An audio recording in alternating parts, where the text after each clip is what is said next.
బ్లాకీకి అయితే చూడండి ఎంత క్యూట్ బేబీ అయితే పుట్టాడు. Hi guys, welcome back to my channel village natures. Morning time అయితే 4 అయితే అవుతుంది. బయటకు వచ్చి చూస్తే మా ఆవుకి అయితే పెయిన్స్ అయితే స్టార్ట్ అయ్యి పెయిన్స్కి చూడండి ఆవు అయితే ఏ విధంగా అయితే అయిపోతుందో.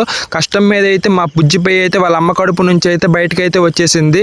నేనైతే ఆడపెయ్య పుడుతుందని ఎక్స్పెక్ట్ అయితే చేసా. కోడిపెయ్య పుట్టడం వల్ల కొంచెం అయితే డిసప్పాయింట్ అయితే అయ్యా. ఆవు ఈనిన తర్వాత బలానికి అయితే ధాన్యాన్ని అయితే దంచుకొని బెల్లంతో అయితే పెట్టుకున్నాం. పెయ్యి అయితే పుట్టగానే చూడండి వాళ్ళ అమ్మ పాలు తాగడానికి ఎలా అయితే ప్రయత్నిస్తుందో. మా బుజ్జిపై అయితే వాళ్ళ అమ్మ పాలను అయితే చూడండి ఎంత క్యూట్గా అయితే తాగుతుందో. ఇప్పుడే పుట్టింది కాబట్టి చూడండి నా చెయ్యిని అయితే పాలు అనుకుని ఏ విధంగా అయితే సప్పరిస్తుందో. పెయ్యి అయితే క్యూట్గా ఎనర్జిక్గా భలేగా అయితే ఉంది. ఆవు అయితే ఈనిన తర్వాత మాయ వేయడానికి కొన్ని ఎదురాకులను అయితే తీసుకొని ఆవుకైతే పెట్టుకుంటాం. ఇలా చేస్తే మాయ అయితే బేగ అయితే వేస్తుంది.